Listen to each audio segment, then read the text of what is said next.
Here we go, we're reacting to some hard sparring clips of a gym in Uzbekistan. This was sent to me. Somebody said, well, that was a big cross there. Somebody said, do you think this is necessary? Can you give your thoughts? It looks like we're gonna have some good action here to cover. I mean, the first thing I can say is, yeah, this is hard. This is hard sparring, but these guys look skilled. Nice sweep there. Oh, that knee, yeah, that's dangerous. When you start flying up to head level with knees, you can definitely put somebody out. Oh, slam, I mean, as long as the guy's chin is controlled, you know they have the ability, that was probably okay. Getting after the ground and pound, that was okay. Fast hands.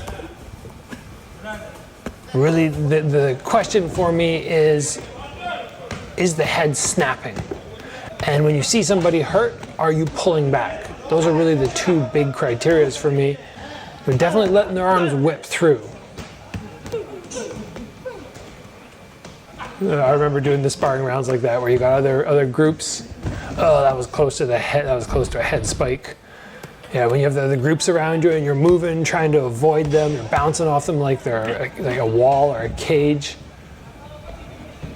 Everybody here at this gym, maybe sparring hard, but they are skilled. So we have 2 more clips to go through. And the main question was, is this necessary? This level of sparring? Do you guys have to be doing it to this intensity? And I will say that, yeah, I think at some point in your career, you need to do some faster, harder rounds, but it's better to find, let's get back to it, better to find, there's the knockdown, somebody who can go fast, but is not gonna constantly damage your brain over and over and over. So yeah, a couple knockdowns. I don't like seeing that in sparring. I think there's a time and a place. Interesting how a lot of these guys are wearing the headgear, which will protect you from the cuts and such, but it doesn't really help with the damage. Like that guy, his head's getting rattled around. Coach stops him there. I like this guy in the black, sharp technique. Look at that. Crisp and not blasting through, like placement.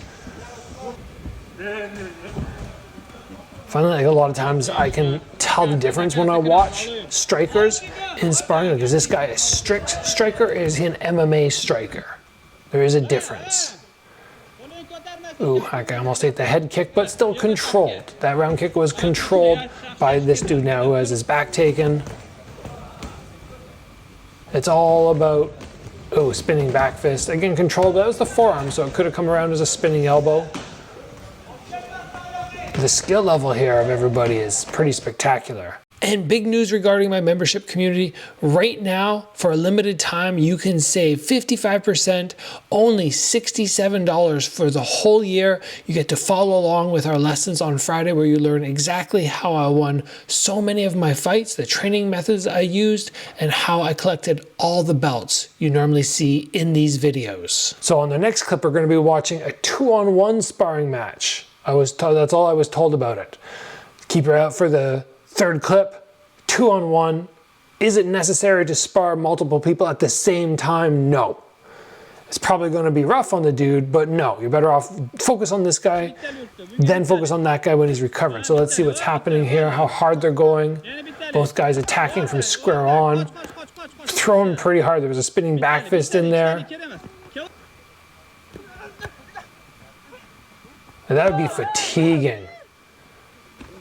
Okay, look at these guys, they got their shoes on outside, which I guess they kind of need.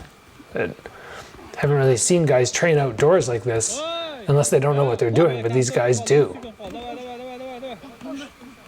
mean, this is fun sparring to watch. Look at that view there. This is impressive stuff. Would I encourage everybody here to go through and do that intensity? No, not all the time. If you're getting up there in skill level, yeah, you got to put in some hard rounds as your fight camp comes closer to the end. But if you're doing that as you lead up and you're constantly getting your head banged up, that's scary. And I did this type of sparring. I'm not going to lie. I did this type of sparring back in the day, and I never had impact that was noticeable where I left with headaches or vision problems or anything. Never had any of it. But the more my channel grows and the more people feel comfortable reaching out to me with questions, the more I realize that head impact for everybody else is not the way that I've experienced it. I've left once or twice and been like, okay, I got hit pretty hard tonight, and I got like a 1 out of 10 headache. Nothing worse than when I have a head cold from like really congested sinuses.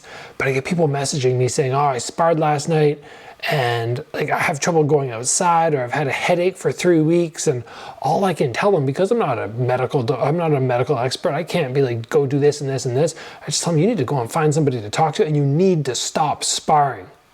So I really think impact affects everybody differently, because I've been in this for a long time. I've been getting rounds in like that.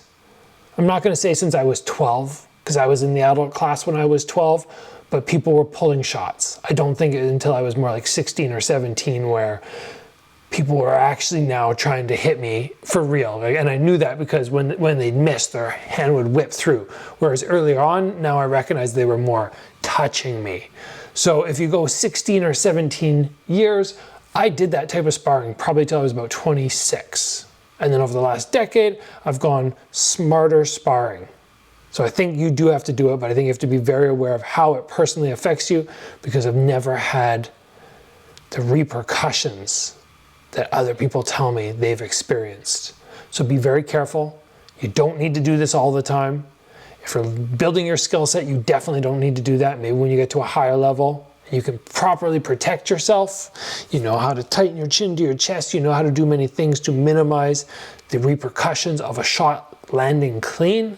But this was fun to watch. Like I said, super high skill level group of people at that gym. 2-on-1, I don't think it's necessary. I don't think I would ever have any student or myself do that, aside from gauntlet style where you're filtering through fresh opponents.